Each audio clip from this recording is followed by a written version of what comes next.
This is the Ardennes Forest. This is the place where America faced its greatest final test in Europe. The year is 1944. The war was supposed to be over. Allied troops were exhausted, their supply lines stretched thin, preparing for a quiet Christmas.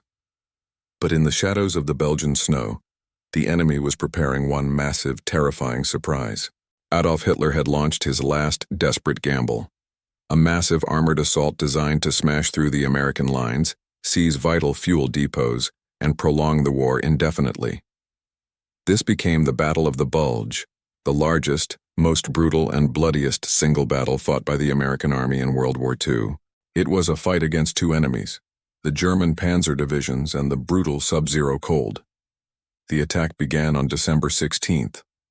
A thunderous artillery barrage, the like of which hadn't been seen since 1918, shattered the supposed quiet sector of the Ardennes. The surprise was total and devastating. Thousands of German troops, supported by heavy panzer tanks, crashed into the thin American defense lines. Many American units in this quiet sector were inexperienced or simply recovering from earlier campaigns. They were swiftly overrun, captured, or forced into chaotic retreat.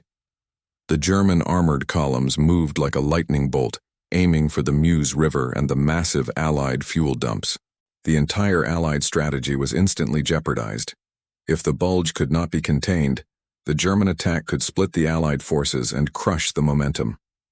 The fate of the war rested entirely on small, isolated groups of American soldiers, companies of cooks, engineers, and support staff who decided on their own to hold their ground in the freezing wilderness. They became the first desperate roadblocks. The critical point of the battle was the small, strategic Belgian town of Bastogne. This small, insignificant town held the keys to the German advance. The famed 101st Airborne Division was rushed in, driving all night through the blizzard. They arrived exhausted with minimal supplies and immediately found themselves completely surrounded. They were trapped. For days they were pounded. Food ran low. Ammunition was rationed. The wounded lay freezing in makeshift aid stations. Then the German commander, confident of victory, sent a formal demand for surrender. The American acting commander, Brigadier General Anthony McAuliffe, delivered a response so defiant, so perfect, it has been immortalized. Nuts. That single word, a promise to fight to the last man, rallied the entire division.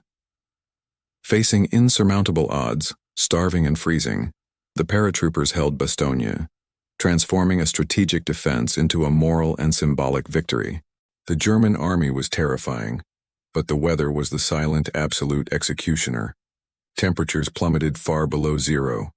The troops suffered agonizing trenchfoot, frostbite, and hypothermia. Simply being exposed was a constant threat to life. Rifles froze solid. Vehicles died.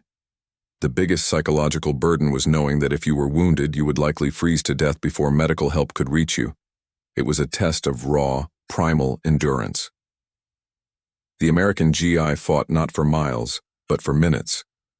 They huddled in frozen foxholes using anything, even the bodies of the fallen, as insulation. This was the raw, unadulterated grit of the American fighting man. After weeks of brutal struggle, the tide began to turn. The tenacious stand at Bastogne had bought time, just enough time, for a legend to make his move. General George S. Patton, renowned for his speed, performed one of the most incredible logistical feats of the entire war. He halted his entire army's offensive, pivoted them 90 degrees, and drove them directly toward the siege. On December 26th, Patton's tanks broke through the German encirclement. The sight of the American relief forces was met with tears and cheers by the frozen, beleaguered men of the 101st. The German offensive had utterly failed. Hitler's final desperate gamble had been crushed, costing the German army its last reserve of fighting men and armored power. The road to final victory was now clear. The Battle of the Bulge cost America over 80,000 casualties. It was the nation's greatest sacrifice in a single battle, but it was a victory of the American spirit. Isolated, freezing, and facing down Hitler's best panzers, the American soldier refused to yield. They embodied a spirit of unity, tenacity, and courage that the enemy could not fathom, let alone defeat. We remember the soldiers of winter. We remember their sacrifices, and we honor the GI who fought through blood and snow to save the soul of a continent. Join us next time on Aviation Tales as we continue to tell the stories of courage that shaped our world. Subscribe now.